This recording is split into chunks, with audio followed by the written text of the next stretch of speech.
Hello, everyone. Welcome back to another episode of the Craft of the Draft podcast. I'm one of your co-hosts, Nathan Seppi, and as usual, joined by my other co-host, John T. Ralsmith. We've finally got some Talent League footy back, John T., which is great, especially for this podcast. How was your week of football? Yeah, weekend of footy was great. Went out with you on Friday night to watch Dandenong Oakley, as we'll speak about an outstanding comeback from the Stingrays. They looked like they were no chance and came back from 29 points down the last quarter. And then on Saturday, got out to Highgate Recreation Reserve. It was great to see some Eastern players stand up with the private school boys missing. And then good to see Murray's girls for the first time in person. Yeah, for sure. It was, we saw a few games in the end, which was good. It's always good to see as many as we can, and some busy rounds this week, but it wasn't as busy this week. We're going to change the way we do this podcast a little in the structure and just sort of talk about how we're going to do this, because we feel the way we've done it, we can do it more effectively and get some more info out as much in a lot more time. So I'm going to quickly review, and I say review, just quickly talk about every game in a matter of seconds, just the result, a bit about it. And that will be our little first bit. And then the main part of this now, instead of going through game by game review, we are going to give our top 10 players of the week each. So this will be a combination of boys and girls, not 10 boys, 10 girls, 10 boys, 10 girls. It will be 5 and 5 as much as we can, because obviously some weeks we will see more boys games or more girls games. So even as we can possibly get it. And obviously our top 10s will probably be dictated by the games we see, because obviously we want to give the games we see with our own eyes. Yeah. And those opinions. So that is the way we're going to do it. And obviously tips at the end as per usual. And I suppose, just a bit of reasoning behind that. I think the first 4 rounds or so, the first month of Talent League footy is really important, with players pushing into representative squads, whether that be the Allies for the Tassie Devils or Vic Metro and Vic Country for the Victorian-based team. So it was good to go into a bit more depth there. But going forward, it will be good to, just focus on those guys that are maybe just on the precipice and really pressing their case without going into an analytical perspective as much, given there will obviously be a lot of boys missing as well, and girls, or not girls as much, but certainly boys with private school footy and that sort of thing. There isn't as many girls on this podcast just because there were a few blowouts in this round of Talent League footy, but certainly this round we're looking forward to having the girls Vic Metro back, and we'll speak a lot more about them next week. But still stay tuned, because there were some girls that stood out, certainly in my Murray game, and I know we're going to speak about some others as well. For sure. Now we'll touch on the weekend of girls footy, and then we'll quickly just go over the ladder. The Swans Academy defeated the Tassie Academy 53-21. So it wasn't the best performance from the Devils. Don't think Jody sort of mentioned their midfield group just couldn't get it working as well. But they'll look to bounce back 100% next week. John T, one you were at, Brisbane's Academy defeated Murray 55-12. Just give me a quick recap of that one. Yeah, Brisbane were too good in the first half, far too classy, and just looked the better side. Murray showed spirit in the second half and won that second half 2-1. And then Gippy finally got their first win of the year, which was, is that their first win of like the last 2 years even? I don't think they won one last year, possibly. Possibly. I couldn't swear to that, but it was good to see them get a positive result over the NT Academy. A really nice Trevor Barker Oval, I was told, so it was a great day. Yeah, well, they got up 88-34 over the NT girls, so that's their first win of the season. I can't say surprising. We haven't seen Gold Coast Academy yet, but they beat the Rebels girls 58-9, so pretty convincing win. And all the girls' academies have been really strong this year. And then probably the biggest result of the round that didn't really expect, at least from my perspective, I didn't think it would happen. Geelong beat Bendigo 110-19, so very big win for them. And there were some very big standout games from some girls, and that we'll touch on later. So we'll look at the girls' ladder. Oakley and Eastern sit atop, 4 wins, 0 losses. They didn't play last week. They will be back in action this week. The Swans Academy, they don't count technically, but they are third. Northern in the technical third position. Geelong in the fourth. Calder in fifth. So that's your top 5 for the girls' competition. Moves over to the boys. The one we were at, Dandenong and Oakley. And like you said, John T, I backed the Chargers. Even with all the changes, I I thought the unpredictability would just help them in a way, and it did, I think. I don't think the Stingrays actually expected what was coming at them.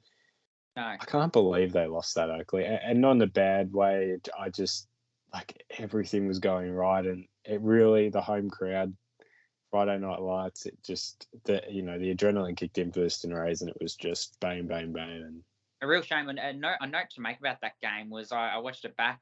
People who follow me on Twitter or maybe watch this podcast more regularly will be familiar that I work at the Pakenham Gazette, so I report on the Stingrays each week. So I watched the last quarter back just to do a bit of a story about the comeback. Interesting to note that after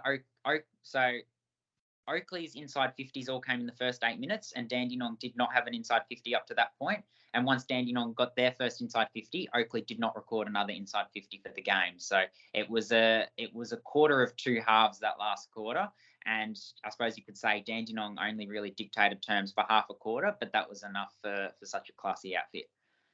it was a great game to watch. It was probably the biggest crowd I've been to. I'd assume there was another game you'd been to that was bigger a couple of years ago, Sandy Oakley. Yeah. Which that was quite big as well. But it was a very good outing just to watch in general. It was a good display of talent league footy. Gippy got up in a close one against the Western Jets, 61-55. Liam Sarong, brother of Jai Sarong and Caleb Sarong, AFL listed, kicked the winning goal there, intercept mark in the forward line. So good to see him playing for Gippy as an overager, trained with Freo in the preseason. Yeah, for sure. And then Eastern and Brisbane. Eastern got up 82-44. Jonty, quick recap on that one. Eastern kept them at an arm's length all day. Brisbane, a couple of times, particularly in the first half, looked like they were going to mount a comeback, but Eastern were too good and had 6 or 7 players that really stood out, including some intercept defenders. They controlled the airwaves down there all day, the intercept defenders. And then Murray gave Sandringham their first loss of the season. They got up 77-51. They were on top from the start, and they dominated that whole game. Turned it on for really brief glimpses, but Murray were on top for that whole game.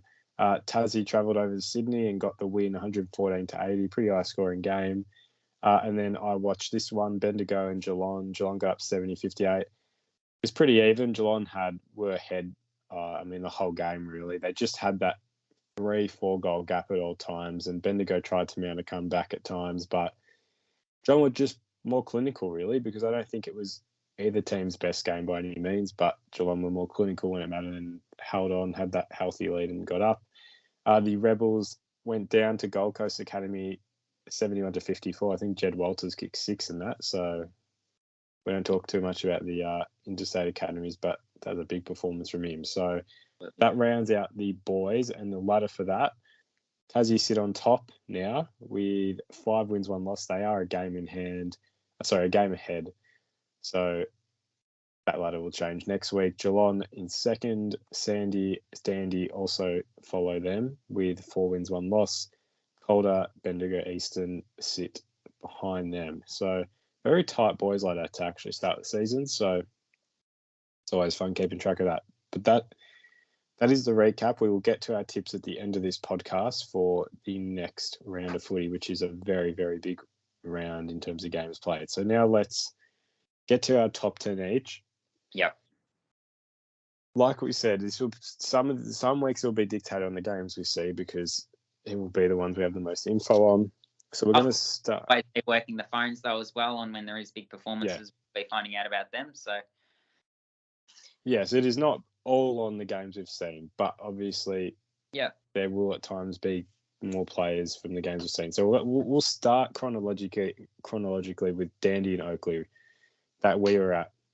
And I've taken some Oakley players I want to talk about, so I'll start with them first. Yep. Billy Hicks is the first one I want to talk about, and we got some good glimpses pre-season of what he's capable of, and he's started to build into the season nicely. And I think now with a lot of the boys out, this is the perfect opportunity to really showcase his strengths with some isolation, not just around a lot of other good players. He's got the forward line to himself in a sense, not specifically, but he had a very good run, taking some good marks, some strong leads, and his moving patterns going forward were really strong as well. He would sort of push up, but would know when to jet and run to the forward 50 in order to get that ball and to make a scoring shot. Probably been inaccurate, and that was probably the only downfall of his game.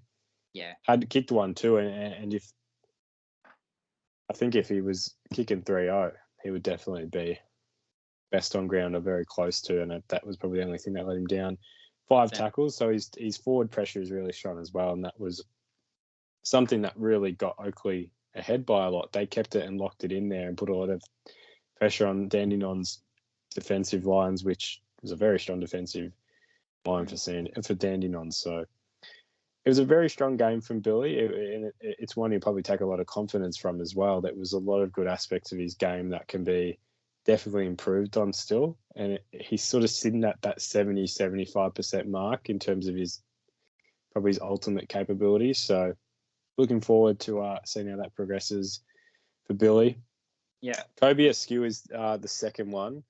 3 goals, 14 disposals, and he was one we both picked up on that was really electric in that forward line. It was actually the three 70s. We said 76, 77, 78.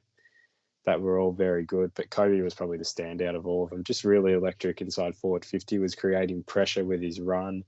And he got on the end of a couple quick on the run goals, which is what you want. I think he kicked 1 set shot, but I think 2 of them were for open play snaps, which is what you want from your small forwards.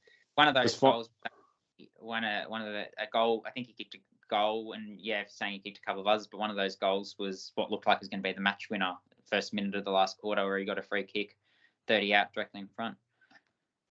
Yeah, wow. I feel like there are a lot of other moments for match winners, but we won't. That's done now for Oakley. But no, he was just good. He was a good moving target, even when he would push up and give an option in those contests and give some speed to Oakley, because at times it did feel a bit slow either way, but there was some burst, and at times Oakley really got out. Some link ups with Kine and Brown running forward, he was spectacular. So he was one that I think showed some great glimpses that if he can continue that, he'll remain one that is being watched.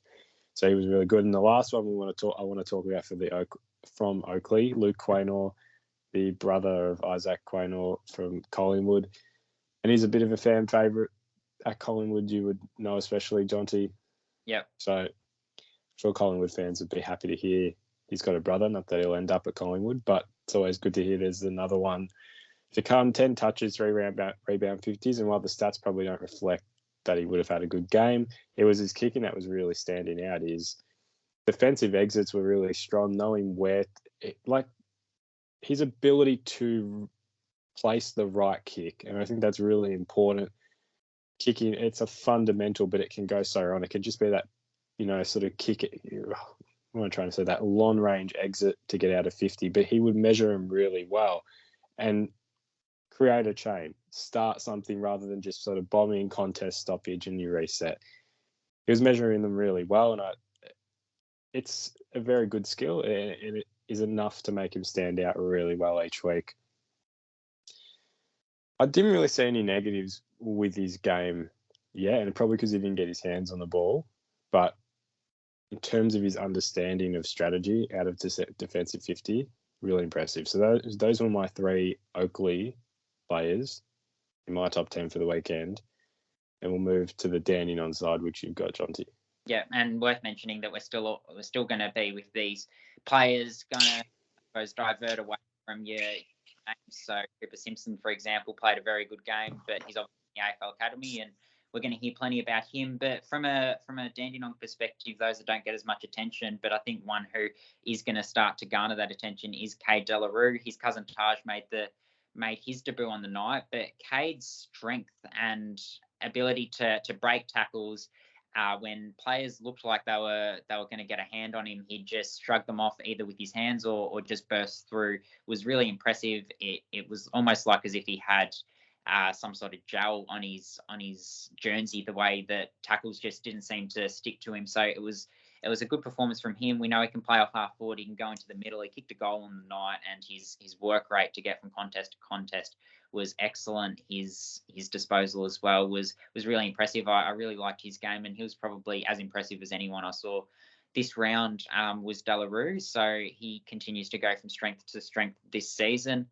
Harvey Langford, bottom major for the Dandenong Stingrays, 29 disposals and 7 tackles he had, and it was his work rate in and under that was really impressive. I suppose he gets to every contest, and a little bit like Cade Delaru I was talking about, but probably to even more of an extent on Friday night. He got, playing in the middle as a bottom major can be a challenge, but he was willing to do the dirty work, did important things defensively, but just found ways to get his hands on the ball, get first hands on the ball, and dish out to teammates and set them up. So his stoppage craft was really impressive. I suppose the only thing to come out of the night that you could say is his outside work, or his balance from kicking to handballing, 8 kicks and 21 handballs. So if he's got the opportunity at times to show what he can do with his kicking ability, that would really round out his game. But for a bottom major, the way he started the season, it's been really impressive. And he also played a really good trial game for Vic Country against Vic Metro a few weeks ago out at Trevor Barker Oval. So he's certainly trending in the right direction. And Cooper Hines, one who was a real catalyst for Dandenong turning it around in the second half. He played midfield for a bit of the game and won some important clearances. I know, speaking to the coaching staff on the night, they sort of talked about the fact that they thought that was to some degree the turning point. It happened in the third quarter. Of course, Oakley still kicked some goals after that and seemed to have some momentum, but his understanding of his role as a midfielder was really important. And to win clearances was one thing, but then what he did in the last quarter to go forward, he kicked 3 goals, got to the fall of the ball, was really clean and composed. Although they were from point blank range, he got to the right positions, showed his forward craft, won a really important one-on-one to take a good mark and then kick it from 20. And then he also set up another goal by splitting an aerial contest, bringing it to ground, and then Ziggy Toledo-Glasman kicking the match winner for Dandenong with a couple of minutes on the clock. So all in all, a really impressive performance from Cooper Hines, and one who, if he can remain consistent and use this to really turbocharge his season, a little bit like Langford as a bottom major, there's lots of upside. He also played in the Vic Country versus Vic Metro trials at Trevor Barker Oval a few weeks ago. So expect to hear plenty more about all 3 of those names going forward.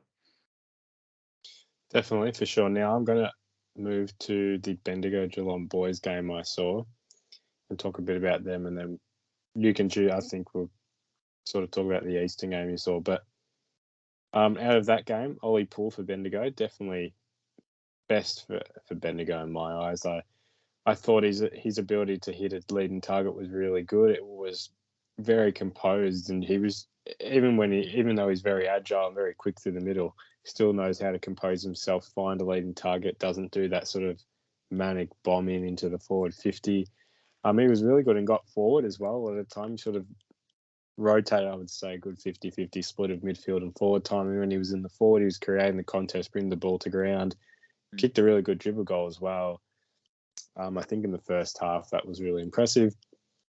And showed glimpses of what, not even glimpses, he showed glimpses. It was just continuous improvement from what we saw in the first couple of weeks. That is always good. You don't want to come off the break and go backwards. So it was very impressive. And his tackling pressure as well, I've noted down here, was really good as well. He always kept laying those forward half tackles, which are important to lock that ball in, and definitely kept giving Bendigo a chance when it sort of seemed like Geelong were on top, but he was my best on ground for Bendigo on that day.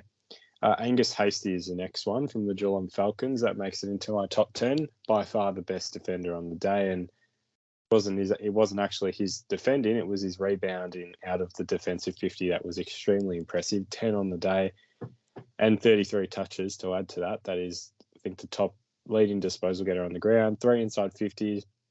He just knew where to run at the right times to impact transition, and 10 is very impressive, but he was finding a good lead as well. It wasn't breaking their transition a lot. Because often those rebounds, sort of like we said with Quaynor as well, it's easy to just sort of bomb. You've got that stoppage and then the whole ground's resetting and you've lost that ability to move it forward. He was just really strong. Took some good marks as well in the back line and really kept Bendigo's forward line pretty quiet. They only kicked 8 goals.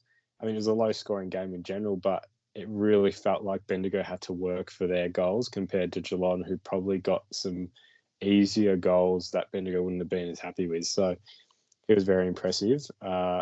Best event on the ground on the day.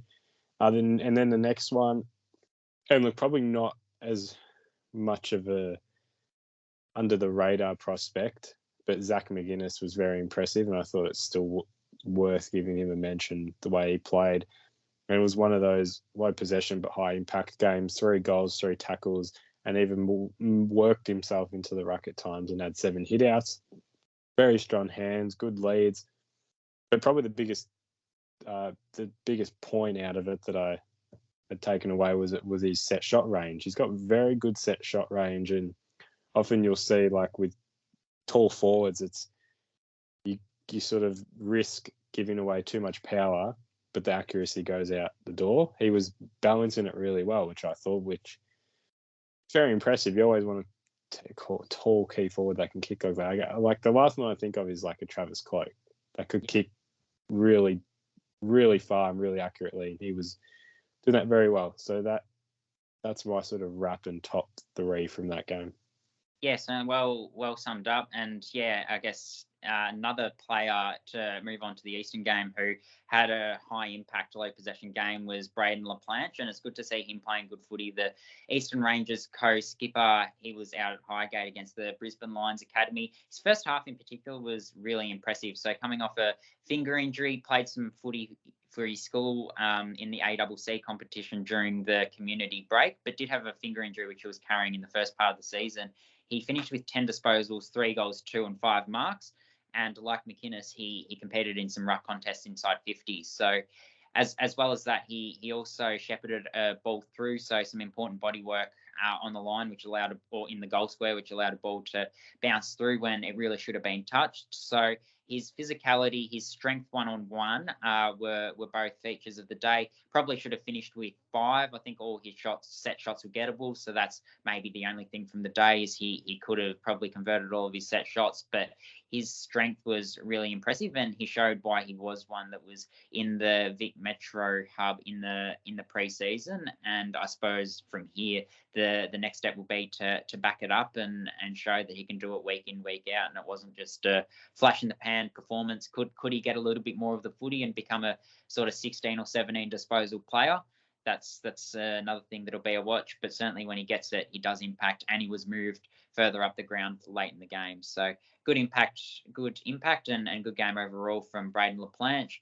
Up the other end of the ground, Cooper Trembath, an intercept defender who really put his name on the map against Sandringham in round 1 with his intercepting, did it again in round 5. His best performance since round 1. He got 17 disposals and 14 marks, and he was a little bit like what we saw Darcy Moore do against Carlton, Nathan, without wanting to relive some trauma for you.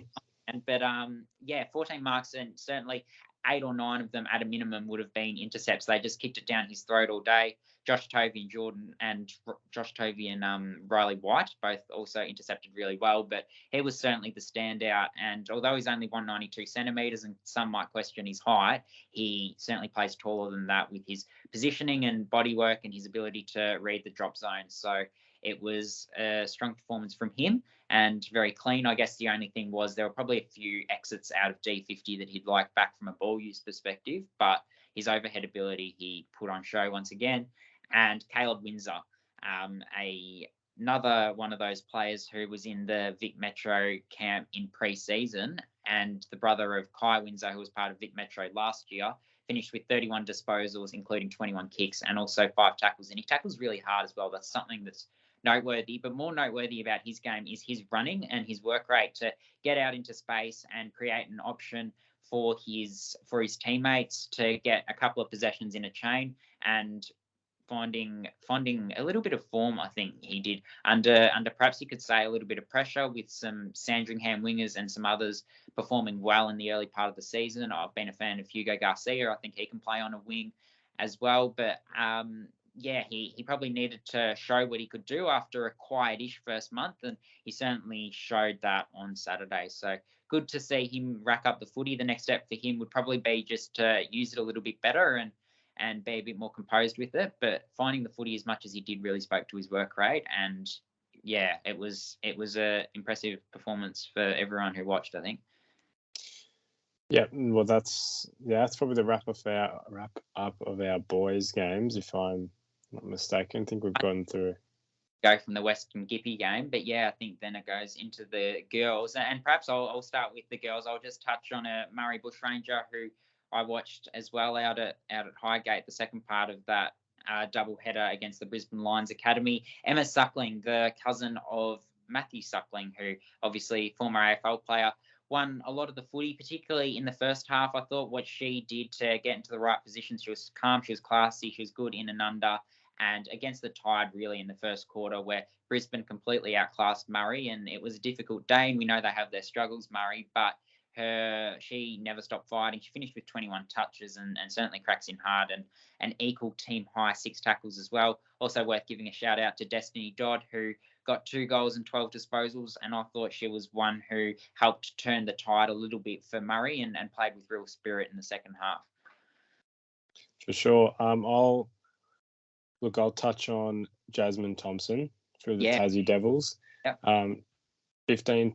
It wasn't a great day for Tassie in general, and it's always good to touch on the player who stands out the most, even through adversity. And Jasmine Thompson was one that definitely stood out. 15 touches, 4 tackles, 2 rebound 50. She got played off half back, had a bit of a corky after quarter time, but still played out the game really well and performed really well. Her tackling pressure was really good. So all the positives to take out of that game for her. And yeah, she makes her way into that top 10 for me. Yeah. No, very well summed up. I'll talk about a couple of girls from Gippsland versus NT Thunder perspective. Alice Stoddart, and she's one of a series of girls from a Gippsland perspective that they're really excited about. I know year on year, particularly in the girls space, are excited about the talent that's coming through each year. It seems to really improve, and that's no different for Gippsland, particularly given they have had some difficulties that they've faced in the early part of the season. Alice Stoddart won the under-16s Vic Country MVP and was in the All-Australian side at that national championships, and comes straight in and plays for Gippsland and carries that form over as a strong rebounding defender, was able to exert a similar amount of impact onto the game. 19 disposals she got, I've just noted down here, and yeah, she was an attacking threat all day, used in a similar role, I guess, to Ash Centra. We know she's one who's been highly regarded, and they trusted her to play a similar role coming out of defence, and then she spent a bit of time in the middle in the second half as well. So she's one to keep an eye on from a Gippsland perspective going forward. And Chelsea Sutton as well, 7 scoring shots on the day, 3 goals, 4, and 23 disposals. So I think she got the highest number of disposals on the ground and also kicking 3 goals. Makes it a really good combination. But yeah, her goal sense is what stands out. She has the ability to create scoring shots out of nothing, and wherever she is on the field, she looks dangerous. I know, speaking to the coaching staff at Gippsland after the game, they were really pleased with the way she played, and when she plays with confidence, she's the sort of size and got the sort of traits about her and upside that makes her hard to match up on. Another 2007 born talent. Also worth giving a shout out to Abby Hobson and Beck Fitzpatrick, who also performed admirably in that game. And hopefully those 4 girls and the Gippsland team can use that to launch the rest of their season and show a bit more fight and hopefully get a couple more wins.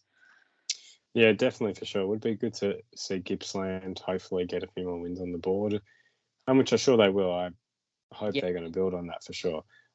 The last 2 plays for me, and I only had 9 this week. Like I said, it can on this, this top 10 can differ depending on what we see and how many games there are. I've got 2 Geelong Falcons girls. Now I'm I guess with such a big win, right? Yeah, it's obviously the stats can be a bit. You can't take them not seriously, but you got to take them into consideration the scoreline. So Geelong did win by 91 points. So it was a big game. Sarah Howley, we've chatted with her before. You've chatted with her before, and that video is on socials. 40 touches. Now, I'm convinced this has to be a record. It is a record. Yeah. But, yeah, 40 touches is insane. And I think the math is 2 touches at 80 minutes, 40 touches, whatever that math works out to be. She's getting a touch nearly every minute. Yeah.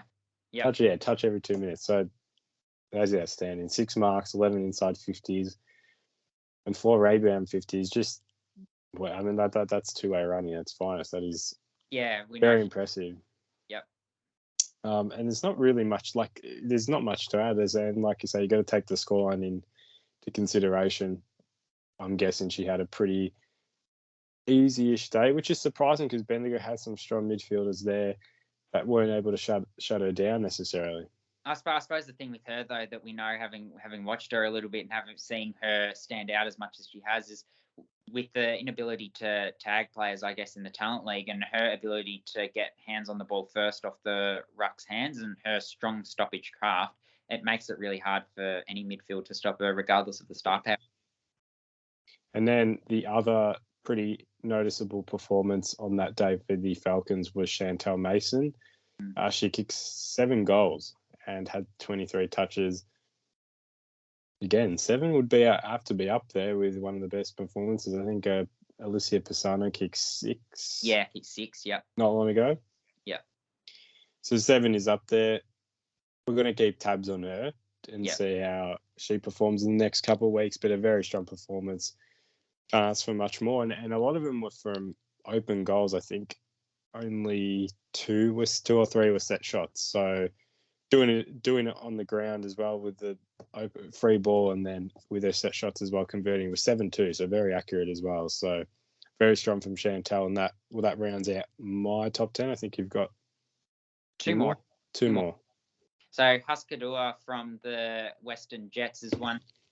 Had a little bit of an interrupted preseason, I understand, but season played the first 4 games and was solid, but took his game to another level on the weekend against the Power. Unfortunately, they didn't come away with the win, but what he would have come away with was a lot of confidence because he got 30 touches, 11 marks, and a game high 9 rebound 50s, and he does play with that sort of confidence. I know, speaking to the Western Jets coaching staff and people in that club, they say he always wants to take the hardest matchup on the forward every week, and was actually a little bit disappointed that Ryan Marriage didn't play with his VFL call up that he got. And shout out to Ryan Marriage, who got 15 touches and kicked 2 goals, 2 on VFL debut. But he rebounded really well and was a important attacking threat. He does it in the air. He's able to read the drop zone.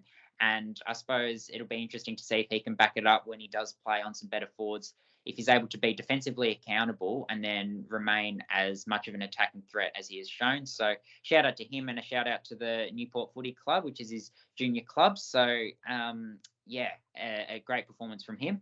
And Jack Dolliver, the final one, a Tassie 19-year-old prospect, an overager who kicked 6 goals, 12 touches and 5 marks. So a little bit of an undersized key forward. Not a key forward, an undersized forward, full stop. So he's got a basketball background, and that sort of shows in the way that he plays the game. He's got that agility and that step, and that makes him really dangerous inside 50.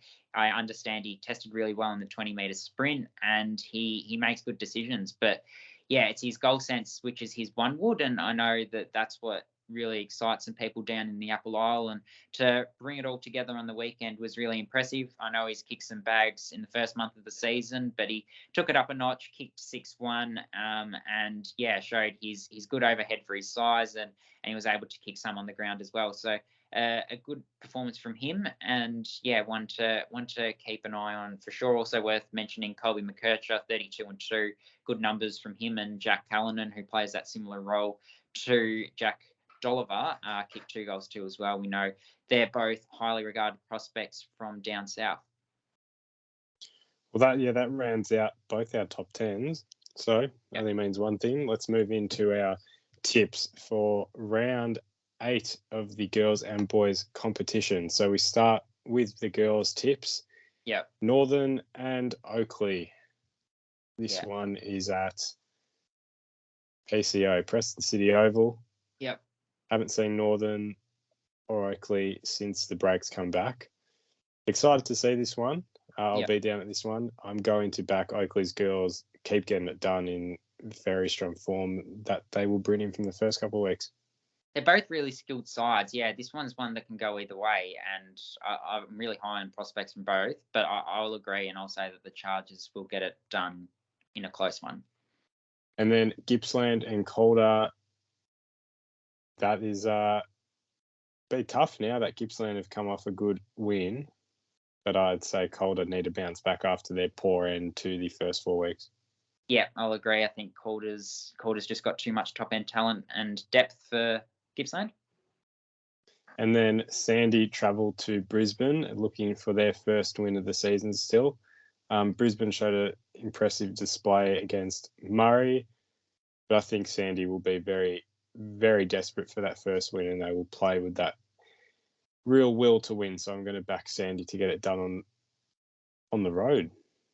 Yeah. I don't think their first few weeks or the results from the first few weeks really do justice to how good they are. We know there's a lot of good Metro teams with your Oakleys and your Northerns and those sort of teams. So I think Sandy do have a bit of talent, so they'll get it done over Brisbane.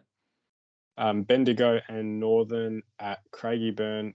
Look, NT just don't produce much. So I will say the Northern Territory. Yep. So, yeah, I will back Bendigo to bounce back as well. They need to after a poor performance last week. Yeah, I think it'll be their first win of the season since round one, and they got it done by Murray by a point if they're able to get it done. So, yeah, I'll say the Pioneers. The GWE Rebels and Tasmania battle it out at Mars. This will be a really good one to watch, I think, because the Rebels do need to bounce back. Tassie also need to bounce back against both lost to an academy team. I think Tassie are probably just a bit too strong for the Rebels, but I could see this being very competitive and close. Yeah, I think it's one that I've said before that I think the Rebels have got a bit of talent, despite some results this season that may not suggest that. I think they're 2-3 now, but yeah, I'll back Tassie as well. Just Dandenong and Eastern, a rematch, probably the third time these teams have played each other this year. And we've seen this a few times now, so we've got a good record of these teams. I mean, who's going to stop Eastern is the question we keep asking. But Dandenong is one of those teams who has the capabilities to do it, and it's a matter of if they can. I'm going with the safe tip and saying Eastern. Yeah, I can't see myself tipping against Eastern all season if I don't tip Dandenong this week, and I am not going to tip Dandenong this week. So, yeah, I'll tip Eastern. I suppose Eastern Oakley is the only other one. But, yeah, no, Eastern by 3 goals. And then Gold Coast Academy and Western. This one's a doubleheader with Brisbane and Sandy up in Brisbane. Yep. This is actually very tough. Gold Coast Academy looks very impressive, so I'm going to say Gold Coast Academy will win this one. And I'll back the Victorian team. I'll back the Jets. And then to finally round out the girls' round 8, Geelong and Murray at Avalon Airport. The Falcons will continue their form. I couldn't see Murray beating them. Yeah. So Geelong for me. Yeah, worth keeping an eye on how Chantal Mason backs up that performance. And, yeah, I'll say Geelong to get it done regardless. Now we move to our boys' tips for round 8. Northern and Oakley, PCO doubleheader with the girls. Another tough one because Oakley could either let that comeback win from Dandy get to them, or you can bounce back and say we want to win and, move on from last week. I'm going to go with the latter and say that Oakley will get it done against Northern. Yeah, it's an interesting one, how talented they are. I mean, clearly they've shown they do have a bit, even though they have lost quite a few players to local footy. But I think the Knights will get it done. And then Bendigo and Western Jets at Queen Elizabeth Oval. Yeah. Bendigo need to bounce back. We didn't see Western last week. Yes, we did. We did against Kippy. So both need to bounce back, both in close losses. Yeah.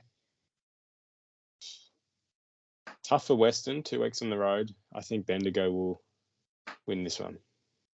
I'm actually going to go Western. It's a little bit of an upset, I know, but they've had some close games. They've shown some glimpses. They've just faded out at times, but I'm going to back them to put it together for 4 quarters and get it done against the Pioneers. Gippsland and Calder at Morwell. This is probably the game of the round for me in terms of how close it will probably end up being. Gippy, a close win. Calder we haven't seen yet since the break, but I think Calder will get it done. Yeah, they lose a couple to schoolboy footy. I know Hugo Garcia plays at Assumption, but I still think Calder's talent will be too good, so I'll say Calder by 4 goals. And then on the Sunday, GWV take on Tassie. GWV need to bounce back. Tassie are in some good form, and they're progressing really well, and I think they're building into their season very well. A lot of potential in that team. And I always think a road trip helps at times. And as I say, a road trip, they're flying, but they will most likely stay the night. So I think Tassie will continue their good form and get another interstate win like they did against Sydney last week. As do I. And then Dandenong and Eastern at Frankston. This is in Frankston again. So good crowd last week. We'll see if the same turns up this week. A tough game to pick from, actually. And you saw both teams last week. I saw Dandenong last week. I didn't think Dandenong were too impressive, and it might have just been an off game. But I think Eastern will probably be more clinical and finish the game off more than Oakley probably did. So I'm going to say Eastern. Yeah, this is a really tough one to tip. I'll say Dandenong, but with no conviction whatsoever. Yeah, Dandenong, flip of the coin. And then to finish off round 8, Geelong and Murray. This we saw in Bendigo only like a month ago, so it is a very quick turnaround for these two teams. And I don't see the result changing. I think Geelong win it again. Yeah, I think it'll be a little bit tighter with Geelong being more affected by schoolboys footy than Murray. But if I remember correctly, it was a pretty convincing win from Geelong, and I think it'll be a tight by a goal. Well, that rounds it out.